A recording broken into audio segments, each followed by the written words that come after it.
नमस्कार दोस्तों, स्वागत है आपका हमारे चैनल टेल्स बाय यशु पर। यहाँ पर आपको मिलेंगी अनोखी और रोचक कहानियाँ। अगर आपको हमारी कहानियाँ पसंद आती हैं तो कृपया करके हमारी वीडियो को लाइक करें, इसको अपने दोस्तों के साथ शेयर करें और अगर आप इस चैनल पर नए हैं तो कृपया करके सब्सक्राइब करें। आपका हमारे चैनल पर विजिट करने के लिए बहुत बहुत धन्यवाद। चलिए आज की कहानी का सफर शुरू करते हैं। पिछले एपिसोड में हम सब ने सुना था कि जब डायमंड किंग वहाँ पर श्वेता की तरफ अपनी गोली को तानते हैं तो यहाँ पर नानी माँ अपने मुंह से कहती हैं, ठीक है, मैं आपको सब कुछ सच सच बताने के लिए तैयार हूँ। तो इधर दूसरी तरफ अनिका की भी जब आंखें खुलती है तो यहाँ पर उस औरत की बातों को सुनती है। उस औरत की बातों को सुनने के बाद उसे इतना तो पता चल चुका था कि ये एक ही गोष्ठी औरत है जो कि सिर्फ अपनी सुंदरता को चाहती है। लेकिन जब वो उसके चेहरे की तरफ देखती है, क्योंकि जैसे ही वहां पर रोशनी हुई तो अब अनिका के मुंह से निकल गया, कौन है आप। इसलिए वो औरत जब खुद को मिरर में देखती है तो वो अब कभी अपने बालों को संवार रही थी तो कभी बड़े ही ध्यान से अपने चेहरे को देख रही थी। वो इस तरह से रिएक्ट कर रही थी जैसे सच में ना जाने उसके जैसी खूबसूरत औरत इस पूरे के पूरे वर्ल्ड में ही नहीं है। वो बड़ी ही नजाकत के साथ अपने चेहरे पर कभी फेस क्रीम लगाती तो कभी फेस पाउडर। जब वो औरत ये सब कुछ देख रही थी तो अनिका बस उसी औरत को ही देख रही थी। अनिका ने अब इतना तो जान लिया था कि ये औरत अपने आप को कुछ ज्यादा ही प्रिटेंड कर रही है, वो अपने आप की कुछ ज्यादा ही केयर शो कर रही है। अनिका काफी समय से बस इस औरत को ही ऐसे देख रही थी। उसे देखने के बाद तो अनिका के मन में बहुत सारे सवाल थे जो अनिका इस औरत से जानना चाहती थी। लेकिन ये औरत तो भी यहाँ पर अपनी खुद की केयर करने में ही लगी हुई थी। इसलिए ये सब देखकर अनिका एक गहरी लंबी सांस लेते हुए ही कहती है, आपका ये चेहरा। अभी अनिका ने इतना ही कहा था कि तभी वो औरत अब पीछे मुड़कर देखती है और बीच में ही बोलते हुए ही कहती है, मेरा चेहरा क्या? हाँ, क्या कहना चाहती हो मेरे चेहरे के बारे में? अरे तुम्हें तो मेरा शुक्रगुजार होना चाहिए अनिका कि मेरी वजह से तुम्हें इतना खूबसूरत सा चेहरा मिला है, क्योंकि अगर मेरा चेहरा खूबसूरत नहीं होता तो तुम्हारा भी नहीं होता। तुम्हें कोई भी खूबसूरत नहीं कहता, लेकिन अब तुम मुझे मिल गई हो तो अब मैं और भी ज़्यादा सुंदर हो जाऊंगी। जो अभी दिख रही हूँ ना, इससे भी ज़्यादा। और इस काम में तुम मेरी मदद करोगी। इस बात पर अब अनिका कहती है, नहीं, आप गलत कह रही हैं। मैं आपका शुक्रगुजार क्यों मनाऊं, क्योंकि मेरा ये चेहरा आपकी वजह से नहीं है, बल्कि मेरा चेहरा ये कुदरत की देन है। इसमें आपका कोई भी एहसान नहीं है, इसका आपसे कोई भी लेना देना नहीं है। अनिका की ये बात सुनते ही उस औरत के चेहरे के एक्सप्रेशन अब एकदम से ही बदल जाते हैं और वो अब अपनी कॉम को वहीं पर ही रख देती है और अब उसे रखने के बाद अपने तेज कदमों से अनिका के पास आ जाती है और अनिका के पास आकर अब उसकी आंखों में देखकर कहती है, क्या कहा तुमने? जरा एक बार फिर से तो कहना। हाँ, कि ये मेरी देन नहीं है। क्या कहा? कि ये तुम्हारा कुदरत की देन है ये चेहरा। एक बार और कहो। एक बात याद रखना लड़की, तुम ये कहते हुए ही वो औरत अब अनिका के हाथ को पकड़ लेती है और उसके हाथ को पकड़कर अपने दूसरे हाथ की उंगली को अब अनिका के चेहरे के पास ले जाकर कहती है, मुझे हल्के में बिल्कुल मत लेना, समझी? मैं भूल जाऊंगी कि तुम्हारी रगों में मेरा ही खून है। तुझे जान से मारने में मुझे जरा भी अफसोस नहीं होगा, क्योंकि मुझे तुमसे कोई हमदर्दी नहीं है। भले ही तुम्हारी रगों में मेरा खून क्यों न बह रहा हो, लेकिन मैं अपने लिए कुछ भी कर सकती हूँ, क्योंकि मुझे अच्छी तरह से पता है कि तुम्हारी एक बेटी भी है और जितना मेरा अंदाजा है वो भी तो बिल्कुल तुम्हारी तरह ही होगी ना। अब चल एक अच्छी बच्ची की तरह अपनी बड़ी रानी माँ को सब कुछ सच सच बता दो, क्योंकि मेरे लिए ये जानना जरूरी है। अब मुझे बताओ कि वो मैजिकल केमिकल तेरी नानी माँ ने, मेरा मतलब है कि उस रानी अवंतिका ने कहाँ पर छुपाया है। मुझे उस केमिकल को हर हाल में प्राप्त करना है। अनिका एक तो पहले ही उस औरत को देखकर शौक में थी, क्योंकि ये औरत बिल्कुल उसके चेहरे के हूबहू दिखाई दे रही थी। उसने कभी भी ये नहीं सोचा था कि वो कभी अपने ही चेहरे का ऐसा रूप भी देखेगी। वो भी अपनी हैरानी में ही थी कि तभी उस औरत की ने ऐसी बातों को सुनने के बाद तो वो और भी हैरान थी। यहाँ पर वसुंधरा रावत का चेहरा अनिका के चेहरे के जैसा ही था, या फिर ये कहा जा सकता था कि रानी अवंतिका बिल्कुल अपनी माँ के जैसी ही थी। और ये ऐसे चेहरे की बनावट सेम पीढ़ी दर पीढ़ी चलती ही आ रही थी, जो यहाँ पर वसुंधरा से अवंतिका को मिली, अवंतिका से स्वाति को, स्वाति से अनिका को और फिर रिया को। इधर उस औरत के चेहरे पर अब यहाँ पर हल्की सी झुर्रियाँ थी, बाल पूरे सफ़ेद हो चुके थे। अनिका ने अब उसे देखकर कहा, आपने कुछ ऐसा किया है क्या जिसकी वजह से ऐसा हुआ है? आप मुझे सच बताइए। ये सुनते ही वो औरत अब अनिका को एक इम्प्रेसिव लुक देती है और वो अब कहती है, क्या बात है, तुम तो बिल्कुल मेरी ही तरह सोचती हो, जैसे मैं सोचती हूँ।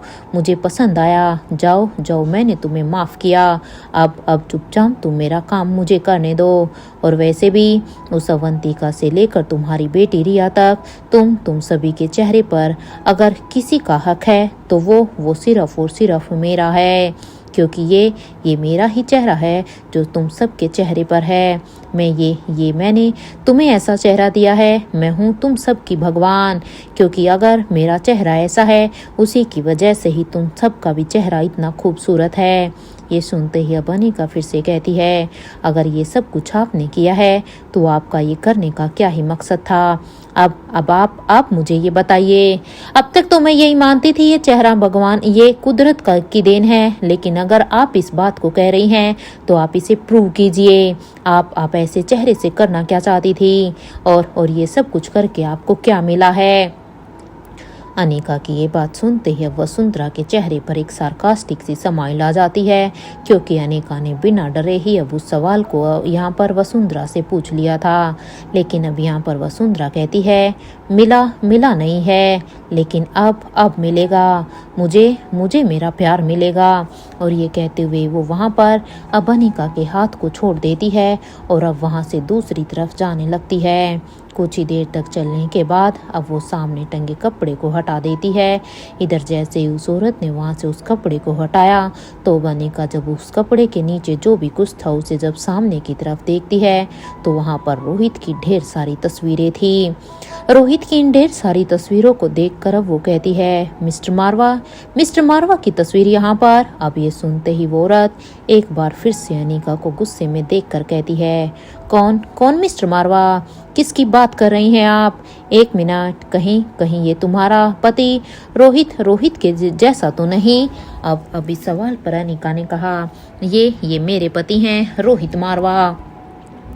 अनिका ने जैसे ही ये बात कही तो मानो उस औरत के चेहरे के तो एक्सप्रेशन एकदम से ही फिर से बदल गए थे, क्योंकि यहाँ पर उसे अब एक और राज का पता चल चुका था। और वो अब कहती है, ये क्या कर दिया मैंने? मुझे ऐसा नहीं करना चाहिए था। मैं अपने ही राजेंद्र की जान को खतरे में कैसे डाल सकती हूँ? नहीं, मैं ऐसा नहीं कर सकती हूँ। और यही सोचकर वो औरत अब सामने रखे हुए जल्दी से अब अपने टैब को उठाकर वो अब उसमें कुछ टाइप करने लगती है, मानो अगर उसने अभी इस काम को नहीं किया तो यहाँ पर एक बहुत ही बड़ा मैस क्रिएट हो जाएगा। इधर अनिका यहाँ पर उसके हर एक एक्सप्रेशन को नोट कर रही थी कि किस तरह उसके एक्सप्रेशन कैसे चेंज हो रहे थे। और साथ ही साथ अब वो अपने मन में कहती है, हो ना हो जो तस्वीर ये यहाँ पर है, अगर ये रोहित मारवा की नहीं है तो इतना तो फिर मैं डेफिनेटली कह सकती हूँ तो ये तस्वीर जरूर बूढ़े किंग के पापा की होगी। ये वही हो सकते हैं, क्योंकि जो हमारे साथ हुआ है वही सब तो उनके साथ भी हो रहा है ना। क्योंकि रोहित को भी ऐसे अब अपने पूर्वजों से ये चेहरा मिलता रहा है। अगर बूढ़े किंग की बेटी की जगह अगर उनका कोई बेटा होता तो फिर तो मैं 100% श्योर हूँ कि वो भी मिस्टर मारवा या फिर बूढ़े किंग की शक्ल के ही होते। अब मुझे सारी की सारी कहानी समझ में आ रही है कि ये सब क्या हो रहा है। और शायद ये बात बूढ़े किंग को भी पता नहीं है। ये औरत तो अब मुझे साइको लग रही है, क्योंकि इसकी जो भी हरकतें हैं वो सब साइको वाली है। इसके पीछे इसका और कोई भी खेल मुझे नजर नहीं आ रहा। ये बस अपने साइकोपनों के ये बस अपनी साइको की वजह से ही ये सब कुछ कर रही है, जो अपने चेहरे की खूबसूरती के साथ साथ इसे तो अपना प्यार, जो कि शायद किंग के वंश ही थे, उसे उसे समझ रही है। लेकिन ये औरत अभी इतना पैनिक क्यों कर रही है? क्या क्या हुआ है ऐसा? अब इसने क्या किया है जो अचानक से रोहित का नाम आते ही ये इतना पैनिक कर गई? इन्होंने कहीं मिस्टर मारवा के साथ कुछ कुछ गलत तो नहीं कर दिया? नहीं नहीं, मिस्टर मारवा को कुछ नहीं हो सकता। वो ठीक ठीक है, लेकिन ऐसे ऐसे यहाँ पर मुझे कैसे पता चलेगा? इस औरत को पैनिक होता हुआ देखकर, जिस तरह से ये पैनिक हुई थी, उसे देखकर अब अनिका अपने मन में सोचने पर मजबूर हो जाती है कि कहीं इस औरत की वजह से मिस्टर मारवा को कोई नुकसान ना हुआ हो। कहीं कहीं इसने अपनी कोई ऐसी कमांड अपने साथियों को ना दे दी हो जिससे मिस्टर मारवा की जान को खतरा हो। अनिका भी ये सोच ही रही थी कि तभी उसके कानों में भी यहाँ पर हंसराज मारवा की आवाज आती है। जी जी सर जी, कहिए। आपने जो भी कहा था वो काम हो गया है। अब बस कुछ ही देर में आपको रोहित मारवा के मौत की खबर मिल जाएगी, क्योंकि हमने हमने अपने काम को शुरू कर दिया है। ये अब हंसराज की ये बात सुनकर तो बनिका के होश ही उड़ चुके थे।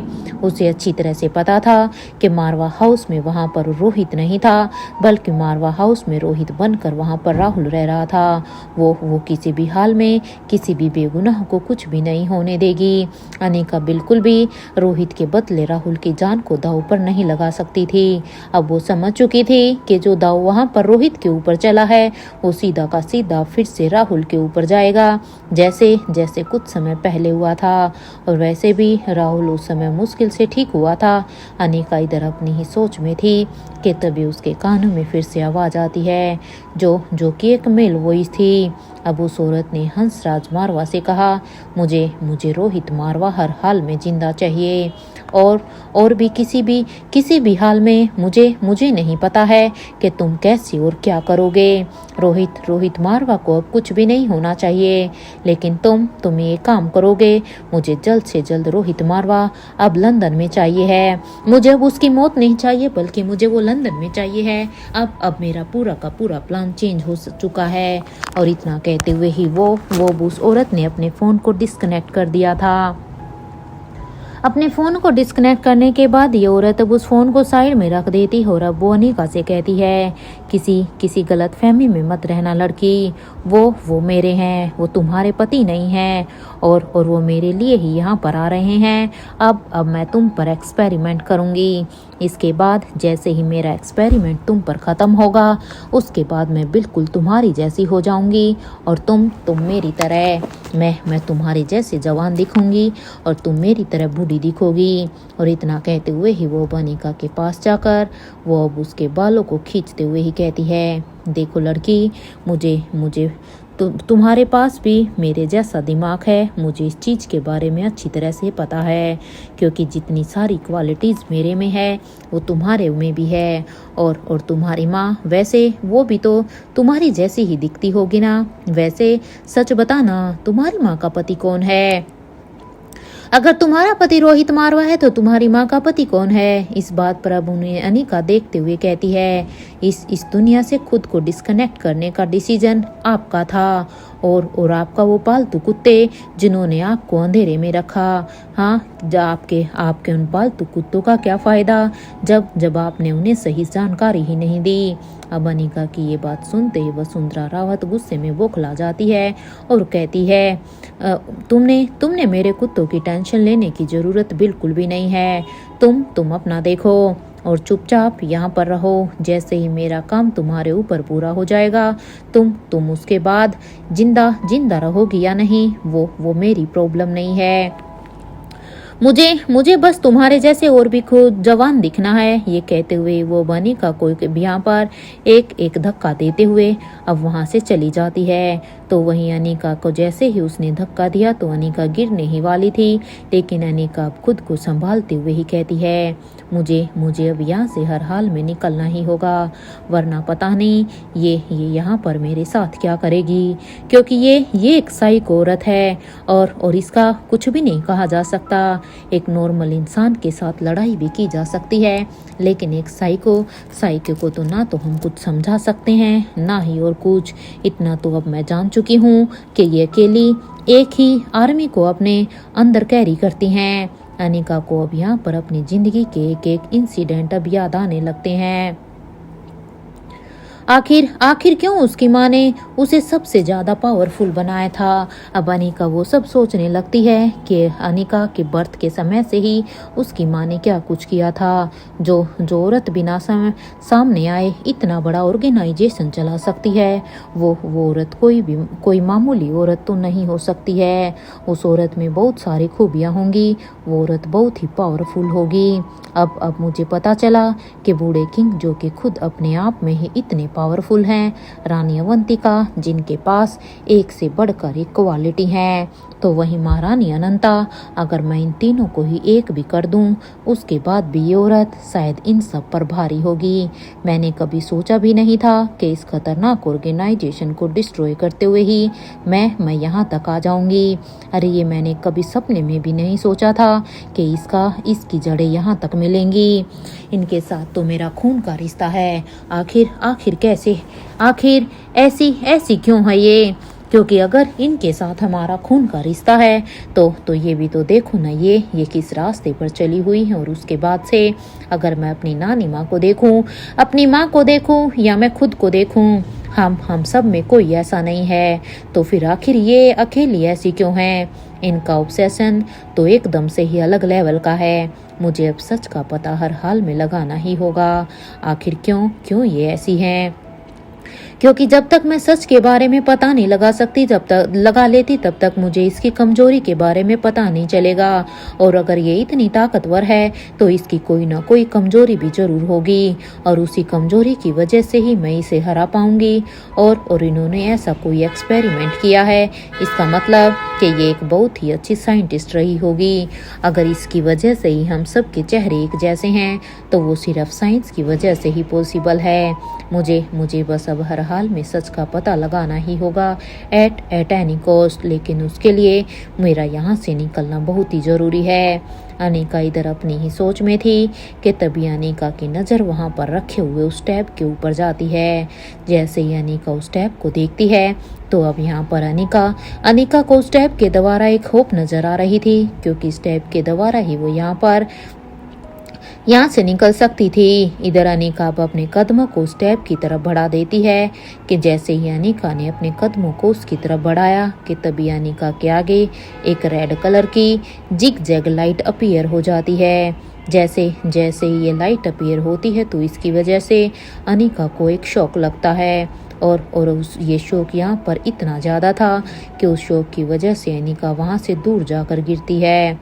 तो इधर इंडिया में दिल्ली में मारवा हाउस में इधर सुहासिनी मारवा, जिसने यहाँ पर रोहित यानी कि राहुल के लिए सूप बनाया था, उस सूप को वो यहाँ पर एक बाउल में निकालती है और उसे निकाल कर वो शिवराम से कहती है, सुनो, यहाँ का सारा काम संभाल लेना। और ये कहते हुए ही अब वो उस बाउल को ट्रे में रखकर अब उसके बगल में अपने स्पून के साथ टिश्यू रखते हुए ही अब वो यहाँ पर रोहित के रूम की तरफ जाने लगती है। कुछ ही देर में यहाँ पर सुहासिनी मारवा जैसे ही दरवाजे के पास पहुँचती है, तो दरवाजे को वो नॉक करने लगती है।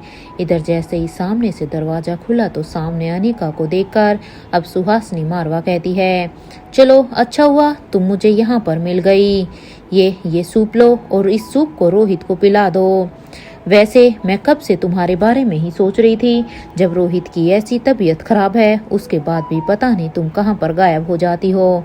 एनीवे, अभी जो भी है, अभी पहले इसे ये सूप पिला दो। और देखो, इस सूप को ठंडा मत करना, इसे गरम गरम ही पिलाना। इस बात पर अब यहाँ पर अनिका ने कहा, आप ही दे दीजिए, वो अगर आपके हाथ से पियेंगे तो वो खुश हो जाएंगे। इस बात पर अब सुहासिनी मारवा कहती है कि ये बोलकर तुम इतने वक्त से मुझे इतना सारा काम करने के लिए कह रही हो। अरे अब मैं बूढ़ी हो गई हूँ, अब मेरी हड्डियों में इतनी जान नहीं बची है कि मैं इस उम्र में भी सब कुछ करती फिरूं। इसलिए ये लो, पकड़ो इसे और इसे अपने पति को पिला दो, क्योंकि मैं इसे बना कर लेकर आ गई हूँ, वही इनफ है। लेकिन अब पिलाना तुम्हें ही होगा, दादी माँ की ये बात सुनते ही अब अनिका ने अपने दोनों ही हाथों को अब उस ट्रे के ऊपर रखते हुए ही अब वो सूप को अंदर लेकर आ जाती है और उसके पीछे पीछे यहाँ पर सुहासनी मारवा भी आकर अब सोफे पर बैठ जाती है।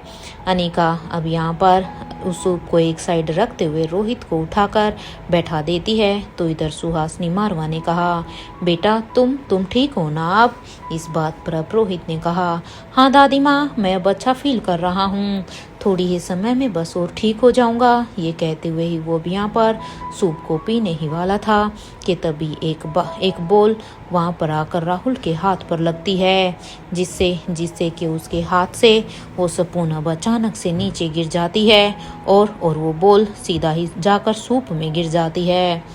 अब जैसे ही यहाँ पर सारा का सारा सूप अभी इस बोल की वजह से खराब हुआ, तो ये देखकर तो अब सुहासनी मारवा कहती है, किसकी हरकत है ये? कौन है जिसे क्रिकेट घर में खेलने का भूत सवार है? अरे अगर किसी को खेलना है तो वो बाहर जाके खेले ना, इस तरह से वो यहाँ पर घर में चीजों के साथ तोड़फोड़ क्यों कर रहा है? और ये कहते हुए ही वो जब दरवाजे के पास जाकर देखती है तो वहाँ पर लड्डू खड़ा हुआ था। अब लड्डू को वहाँ पर खड़ा देखकर अब सुहासनी मारवा ने कहा, तुम यहाँ पर क्यों खेल रहे हो? ये कौन सा खेलने की जगह है? इस बात पर अब यहाँ पर डरा सहमा हुआ अब लड्डू कहता है, सॉरी बड़ी दादी, मुझसे गलती हो गई, सॉरी, अब मैं ऐसा कुछ भी नहीं करूँगा। ये सुनते ही अब सुहासनी मारवा ने कहा, अच्छा आज से 2 दिन तक तुम ना तो ऑनलाइन गेम खेलोगे और ना ही अपना ये क्रिकेट खेलोगे, क्योंकि तुमने यहाँ पर मेरी पूरी की पूरी मेहनत खराब कर दी है। अरे मैंने इतनी मुश्किल से रोहित के लिए सूप बनाया था और तुमने उसे ही खराब कर दिया, तो अब ये तुम्हारी पनिशमेंट है, समझ में आया? इसलिए अब जाओ यहाँ से और ये बॉल भी नहीं मिलेगी तुम्हें, गेट लॉस्ट फ्रॉम हियर। अब ये सुनते ही तो लड्डू अब डरता हुआ अपने सिर को नीचे झुकाकर अब वहाँ से चला जाता है। कुछ देर चलने के बाद जब वो यहाँ पर लड्डू सामने देखता है तो उसके दादू पंकज मारवा खड़े थे।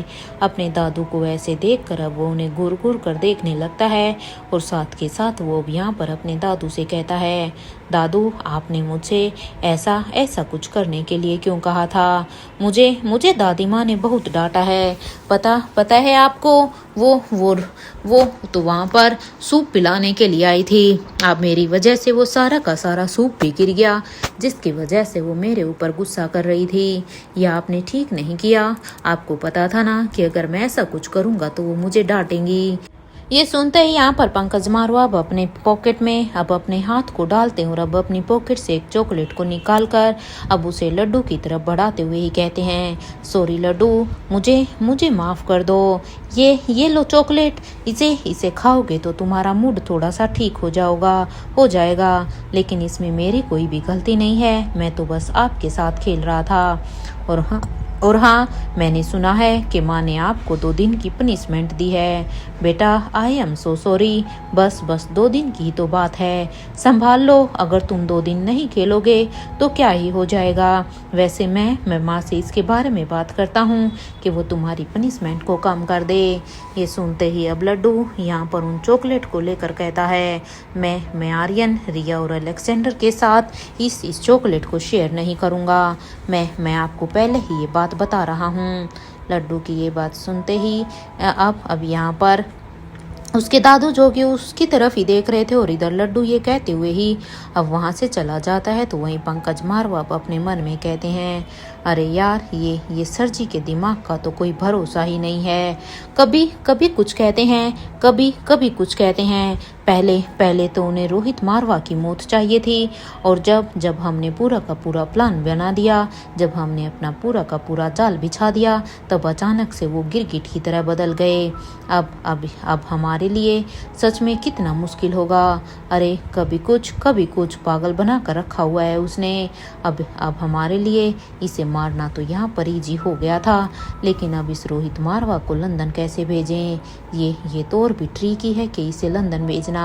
अब कुछ ना कुछ तो सोचना ही होगा, क्योंकि अगर हमने ये नहीं किया तो फिर हम कहीं के भी नहीं रहेंगे।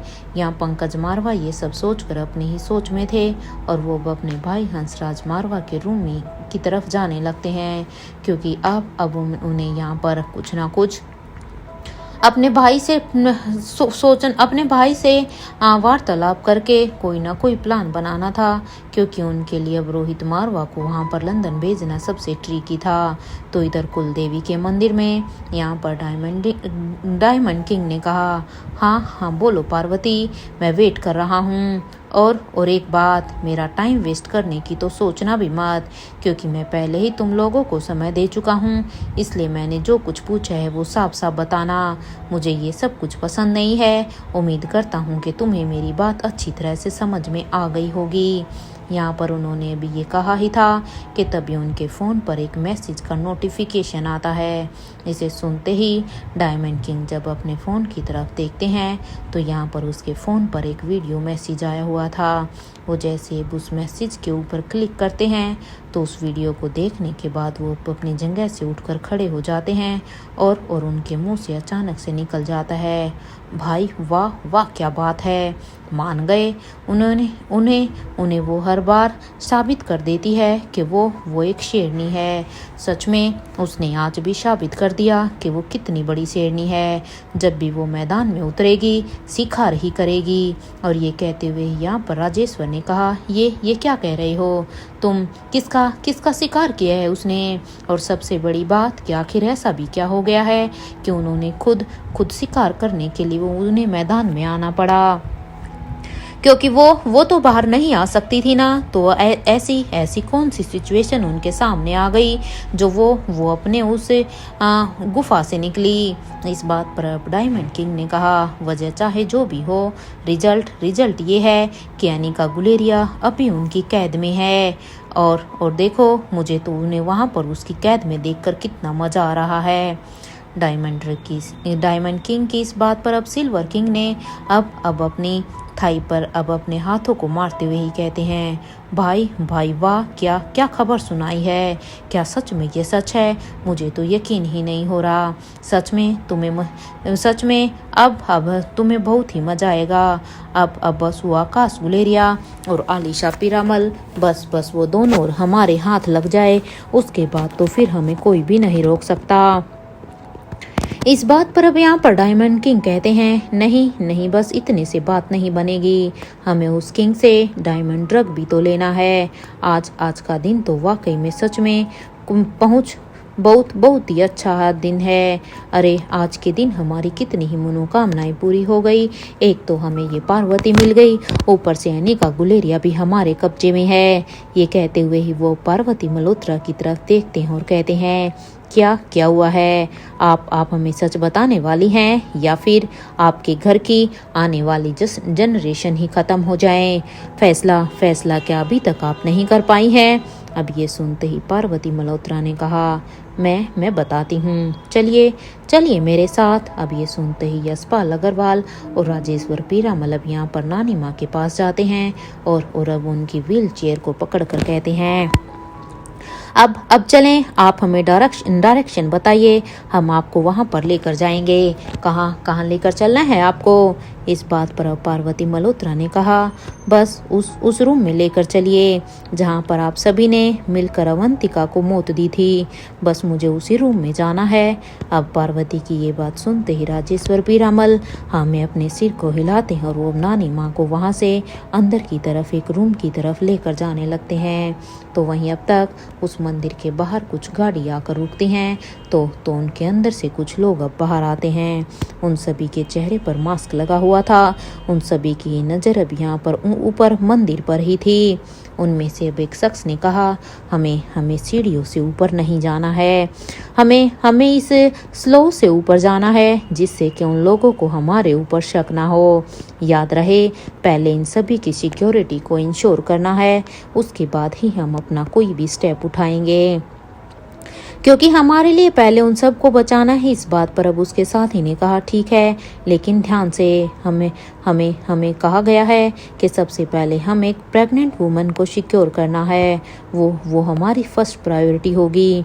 और ये कहते हुए वो सभी अब एक एक करके ऊपर की तरफ जाने लगते हैं।